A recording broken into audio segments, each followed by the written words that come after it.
Prolactin use होता है जिसके इंजेक्शन खास तौर पे गाय भैंसों को लगाए जाते हैं। जो चीज़ आपकी बॉडी को नीड नहीं है वो भी दूध के ज़रिए आपकी बॉडी में एंटर हो रही है। प्रीमेच्योर एजिंग स्टार्ट हो रही है लोगों में। यंग लड़कियां हैं और वो कह रही होती है कि हमारे जॉइंट्स में पेन हो रहा है। एक्ने का प्रॉब्लम होता है, लड़कों में क्या वजूहात हैं? अगर जेनेटिक्स में है आपकी फैमिली में चला आ रहा है एक्नी है तो ये मोस्ट प्रोबेबली चांसेस होते हैं कि वो फिर नेक्स्ट जनरेशन तक चले जाते हैं। अगर आप बहुत ज़्यादा ऑयली फूड के शौकीन हैं, जैसे कि लड़के ज़्यादा होते हैं, लड़कियां ऑयली फूड स्पाइसी फूड बहुत ज़्यादा लेती हैं, जिनकी डाइट अच्छी नहीं है उनका स्टमक डिस्टर्ब रहता है, और जिनका स्टमक डिस्टर्ब रहता है उनका फेस कभी भी फ्रेश लुक नहीं दे सकता। सर में जिन लोगों को डैंड्रफ होती है उनके भी फेस पर एक्नी निकल आती है। अगर आपकी स्किन ऑयली है और आपकी स्किन एक्नी प्रॉन है ऑयली होने के साथ साथ, तो बेस्ट इस्तेमाल आपके लिए बेस्ट हो। शहरी इलाकों में लोग रहते हैं, वहाँ पर कहते हैं कि बड़ी मुश्किल से कोई चीज़ खालिस मिलती है, ढूंढने से भी नहीं मिल पाती है।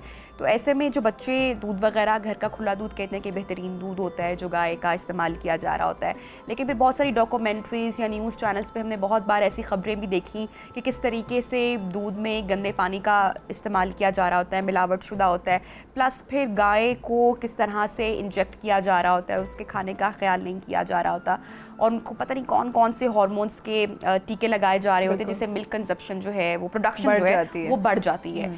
तो जब हमारे बच्चे या हम लोग वो हार्मोनल दूध या इस तरह का ना जाने कौन कौन सी मेडिसिन से जो कि गाय को फीड में दी गई है वो हम इस्तेमाल कर रहे होते हैं, तो क्या हमारे हार्मोन्स उससे डिस्टर्ब होते हैं? और फिर एक तवील आगे फहरिस्त है कि फिर वो स्किन के साथ साथ ना जाने क्या कुछ डैमेज करता है। बिल्कुल ऐसे ही है नबिया, डेफिनेटली देखिए उसमें वो जो प्रोलैक्टिन यूज़ होता है जिसके इंजेक्शन खास तौर पे गाय भैंसों को लगाए जाते हैं इसलिए कि उनकी मिल्क की प्रोडक्शन बढ़ जाए। वो इंजेक्शंस अगर आप लगा रहे हैं गाय भैंस को, उसका दूध हम इस्तेमाल कर रहे हैं, वो डेफिनेटली हमारे लिए कोई बहुत अच्छा दूध नहीं होगा हमारे बच्चों के लिए। डेफिनेटली देखिए हम ग्रो कर गए ना, माइट भी कि अब जैसे जैसे एज अप होते जा रहे हैं इम्प्योरिटीज़ बढ़ती जा रही हैं, बट जो हमारी आने वाली जनरेशन्स हैं उन्होंने बिल्ड ही इस पर करना है ना, वो बड़े ही इस पर हो रहे हैं, तो उनमें इनिशियल से ही हार्मोनल डेफिशिएंसीज, हार्मोनल एक्सेस होना शुरू हो जाता है। बिकॉज जो चीज़ आपकी बॉडी को नीड नहीं है वो भी दूध के ज़रिए आपकी बॉडी में एंटर हो रही है। प्रोलैक्टिन हार्मोन्स बेसिकली इंक्रीज़ करता है मिल्क की प्रोडक्शन को। अब फीमेल की हद तक ये बात समझ आती है, बट अगर वही दूध बच्चे पीते हैं, मेल पीते हैं, तो डेफिनेटली वो जाके उसमें साइड इफ़ेक्ट्स दिखाते हैं अपने। तो ऐसा जो भी चीज़ें यूज़ की जाती हैं उससे ना सिर्फ स्टीरॉइड्स बढ़ते हैं हमारी बॉडी के अंदर, जिसकी वजह से आप देखें प्रीमेच्योर एजिंग स्टार्ट हो रही है लोगों में। नंबर 2, आपके अर्ली स्टेजेस से ही आपकी बॉडी में पेन शुरू हो जाता है, आर्थराइटिस शुरू हो जाता है। आप देखिए यंग लड़कियां हैं और वो कह रही होती है कि हमारे जॉइंट्स में पेन हो रहा है। जो कभी हम अपनी अम्माओं के ज़माने से सुनते थे, आफ्टर 50s लोग ये बात करते थे, जॉइंट्स में पेन है, बैक पेन हो रहा है, और इस तरह की डिफरेंट कंप्लेंट्स करते हैं। फेशियल हेयर्स का बढ़ना भी इट्स बिकॉज ऑफ स्टीरॉइड। अब वो स्टीरॉइड किसी भी फॉर्म में लिया जा रहा है, इधर टॉपिकल या फिर इन ये जो इस तरह के मिल्क होते हैं इसमें भी इन चीज़ों की इंग्रेडिएंट्स ज़्यादा होते हैं, इनकी वजह से फेशियल हेयर्स का होना, एक्नी का होना, ये सब इस दूध की वजह से हो सकता है, क्योंकि वो जाके अल्टीमेटली आपके हार्मोन्स को डिस्टर्ब कर रहा है। ठीक है। अच्छा, अपने बच्चों के हार्मोन्स की बात की है, लड़कों को भी अक्सर हमने स्कार्स के साथ देखा है या खड्डे जिनका भी हम जिक्र कर रहे हैं, या एक्नी का प्रॉब्लम होता है, लड़कों में क्या वजूहात हैं? लड़कों में भी हार्मोन्स का प्रॉब्लम होता है। लड़कों में 2-3 कॉजेज़ होते हैं। नंबर 1, अगर जेनेटिक्स में है आपकी फैमिली में चला आ रहा है एक्नी है, तो ये मोस्ट प्रोबेबली चांसेस होते हैं कि वो फिर नेक्स्ट जनरेशन तक चले जाते हैं। अगेन उसमें भी हार्मोन्स ही आपके डिस्टर्ब हैं। टीन एज से ही बच्चों को एक्नी निकलना शुरू हो जाती है, पिगमेंटेशन थोड़ी ज़्यादा होना शुरू हो जाती है उनकी बॉडी पे।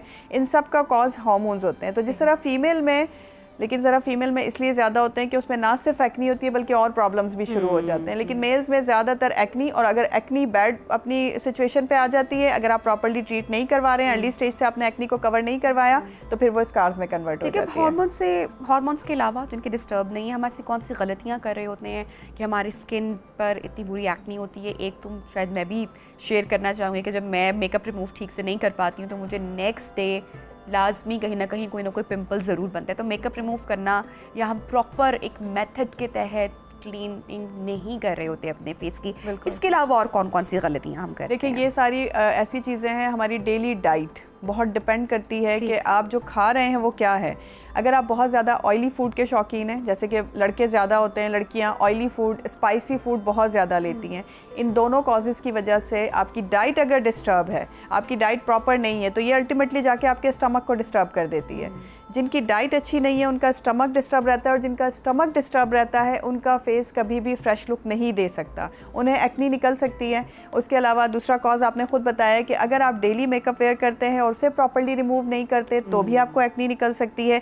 अगर आप कोई ऐसी क्रीम्स यूज़ कर रहे हैं जो आपके फेस पर सूट नहीं करती, या फिर स्टेरॉयडल क्रीम्स का कॉन्टीन्यूसली यूज़, जो कि रंग गोरा करने वाली क्रीम्स होती हैं, और आप कभी उन्हें छोड़ देते हैं, कभी लगा लेते हैं, या कॉन्टीन्यूसली भी अगर यूज़ कर रहे हैं, तो बॉडी में टॉलरेंस डेवलप हो जाती है, उनकी वजह से भी एक्नी आपको निकल सकती है। तो अपने खाने का, अगर आप प्रॉपर्ली हाइड्रेट नहीं है, पानी प्रॉपर्ली नहीं पीते हैं, आपकी बॉडी डिहाइड्रेशन का शिकार है, तो अभी आपकी बॉडी में, और एक और कॉज भी होता है, जिन लोगों को डैंड्रफ होती है, सर में जिन लोगों को डैंड्रफ होती है, उनके भी फेस पर एक्नी निकल आती है। अच्छा, फिर हम आजकल बड़ा सोशल मीडिया पे डिपेंडेंट हो गए हैं ना, वहाँ पे बहुत सारे क्या कह सकते हैं, टिकटॉक स्टार्स हैं, या बहुत सारे एक्ट्रेसेस ने अपने वीलॉग या स्किन केयर रूटीन शेयर की है।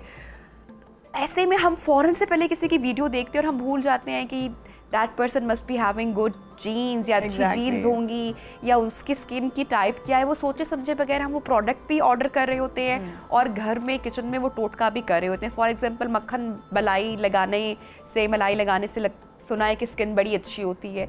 अब ये हर एक के लिए तो नहीं है, अक्सर लोग लगाते हैं और उनको एक्नी या पिंपल्स बाद में पॉपअप कर जाते हैं। सो ये जो घरेलू टोटकाज हैं या किचन की चीज़ों का भी इस्तेमाल है, ये भी अपने स्किन टाइप को समझने की ज़रूरत है उनके इस्तेमाल से पहले। ऐसे बिल्कुल बहुत ज़्यादा ज़रूरत है। नबिया, मैं बहुत फोकस करती हूँ इस चीज़ पे कि सबसे पहले आपको अपनी स्किन टाइप पता होनी चाहिए।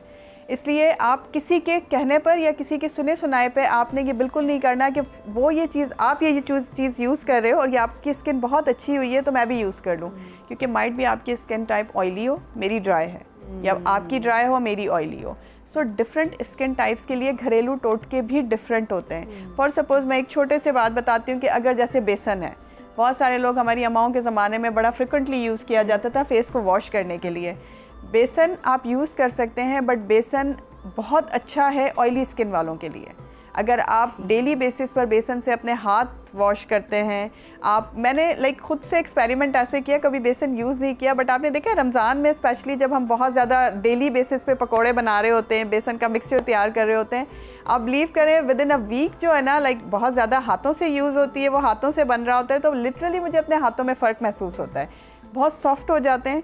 अगर आपकी स्किन ऑयली है और आपकी स्किन एक्नी प्रॉन है ऑयली होने के साथ साथ, तो बेसन का इस्तेमाल आपके लिए बेस्ट होगा। और रंग गोरा करने के लिए भी अक्सर लोग इस्तेमाल करते हैं। बिल्कुल, उसमें ऐसे ब्लीचिंग एजेंट्स मौजूद होते हैं जो हमारी स्किन के लिए सेफ भी होते हैं, महफूज भी हैं, कोई उनका नुकसान भी नहीं है, और वो आप कर सकते हैं। ब्लीचिंग एजेंट्स, चलें जी अब इस पे आ जाते हैं। बड़ा अच्छा पॉइंट मिल गया। घर में ख़वातीन अक्सर स्किन जला लेती हैं, स्किन बर्न कर लेती हैं, और ब्लीच या क्या कहा जाए कि जो पॉलिशर जिसे हम कहते हैं जी, रेगुलर यूज़ हो रहा होता है स्किन पे, आफ्टर एवरी 15 डेज़ यूज़ हो रहा होता है। ये हमारी बेबी स्किन को कितना डैमेज करता है, और इससे भी क्या एक्नी के प्रॉब्लम या मसाइल हो सकते हैं? बिल्कुल हो सकते हैं। देखिए, आपको मैं हमेशा से फोकस करती हूँ इस चीज़ पर कि अगर आपने क्लिनजिंग करवानी है, आपने फेशियल लेना है, आपकी एज अगर इस चीज़ के लिए है डिमांडिंग, आप कर सकते हैं, लेकिन ब्लीच का और आप ये जो पॉलिशर्स हैं इनका यूज़ ना करें। उसका रीज़न ये है कि ये फॉर द टाइम बीइंग तो ज़रूर, बिकॉज उसमें केमिकल्स होते हैं,